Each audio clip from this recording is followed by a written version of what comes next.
NTV time, जनता की बात जनता के साथ। मुख्यमंत्री ने अमरेली के सनोसरा गांव के 45 गांव में जल संरक्षण कार्य शुरू हो गए हैं।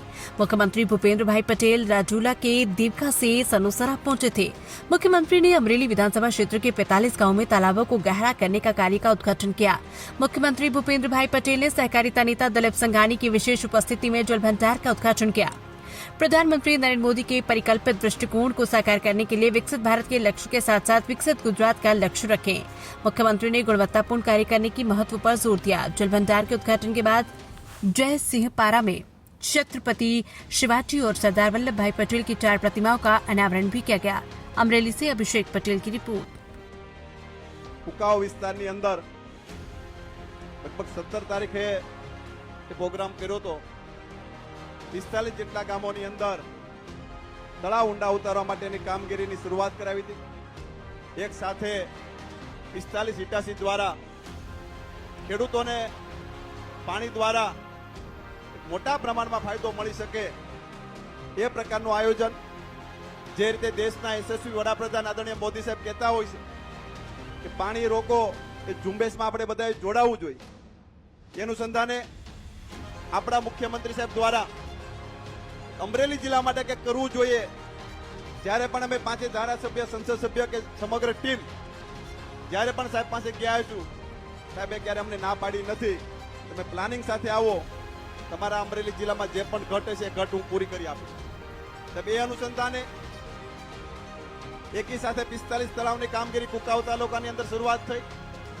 આજે કહેતા ગૌરવ થાય કે અમરેલી જિલ્લાની અંદર 65 ઇટાસી અમરેલી તાલુકાને ફાળવવાના છે, 20 જેટલા ઇટાસી બીજી વિધાનસભાની અંદર ફાળવવાના છે।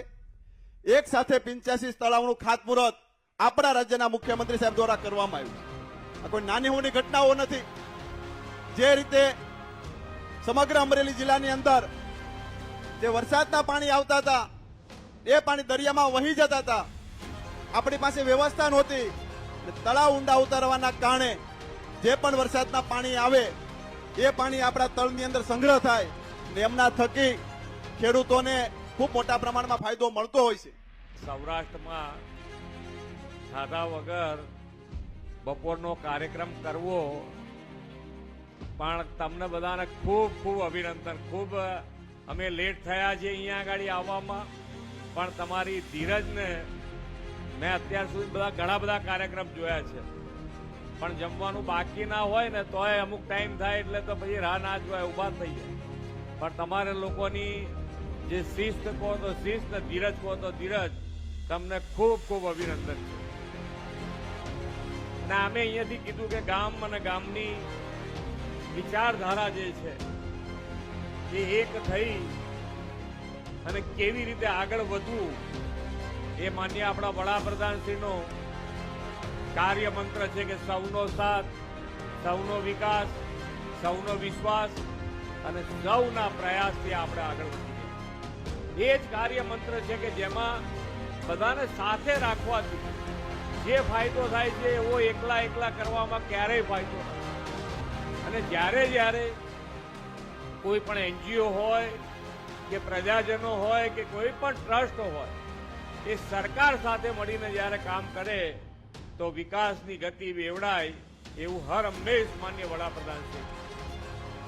આપણે બધાએ જોયું છે કે આપણે બધાને કોઈને આઝાદીમાં ક્યાંય મરવાની વાત હોય તો આપણે ક્યાંય એમાં પડવાનું આવ્યું નથી, પણ હવે આ અમૃતકાળમાં દેશ માટે કેવી રીતે જીવાય એના માટેનો આપણો સૌનો પ્રયત્ન હોવો જોઈએ। આજે જે પ્રમાણેની તમે પાણીની સમસ્યા માટે સૌરાષ્ટ્રમાં અમારે કંઈ કહેવાનું ના હોય, કારણ કે એ મુશ્કેલીઓ તમે જોયેલી છે। એ મુશ્કેલીઓમાંથી આપણને વડાપ્રધાનશ્રીએ સૌની યોજના થકી બહાર કાઢ્યા, પણ હવે પાણી જ્યારે વપરાય છે તો આપણે આપણી ભવિષ્યનો પણ એટલો જ વિચાર કરવો પડે। અને ભવિષ્યનો વિચાર કરીને જો આપણે આગળ વધીશું તો જ 2 પ્રશ્ન છે, એક પાણી અને ખેતી। આપણી ખેતી ઉપર પણ એટલું ધ્યાન રાખવાનું અને એ મુહિમ, આ બંને મુહિમ કે વરસાદનું ટીપે ટીપું પાણીનો સંગ્રહ કેવી રીતે થાય અને આ જે રાસાયણિક ખેતીમાંથી પ્રાકૃતિક ખેતી ઉપર કેવી રીતે વળવું, આ બંનેની મુહિમ માન્ય વડાપ્રધાનશ્રીએ દેશભરમાં આ મુહિમ જગાડી છે. કેટલું આગળ વધ્યા, કેવી રીતે આગળ વધ્યા, એ આપણે બધાએ સાથે મળીને આગળ વધ્યા. આજે જેનું કામ ઉર્જા એટલે કે લાઇટ સુનિશ્ચિત કરવાનું છે, એ કંપની ગુજરાત એનર્જી ટ્રાન્સમિશન